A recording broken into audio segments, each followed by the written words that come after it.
Hey y'all, welcome to the Youthful Tech Academy. My name is Sora and I'll show you how to use the text-to-image AI. There are many different types of AI creators that you can use. There are DALL-E 2, Bing Image Creator, Stable Diffusion, Dream Studio, Midjourney, and many more. First, choose which text-to-image AI you want to use. Today, I'll be showing you only two of them, which are Bing Image Creator and Dream Studio.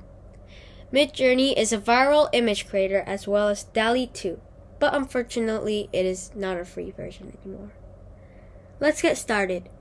First, open Bing Image Creator or Dream Studio. Then write a textual input description, aka prompt. Be sure to be specific and have a lot of detail, or else the image might not be what you wanted. After that, press Generate. After you wait a while, it will load. In my case, I'll be using a sentence that starts like this. A delicious breakfast made out of pancakes which is in the shape of a F1 car with strawberries and bananas all covered in delicious maple syrup 4K. I type that in for Dream Studio, it'll come out too. And now it has come out. But if I do not want red on my car, for Dream Studio you can add a negative prompt and say, no red on car.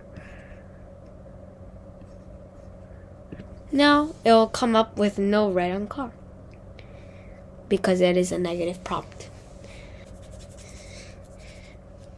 Now you see every image creator has a different image even though I did the same prompt. Same prompt with 4 different images. Same prompt, 4 different images. And there you have it. You now learned to use an image creator. Now that you know, anyone in this world can become an artist. And remember to like, subscribe, and like our youthful dynamic videos. Bye!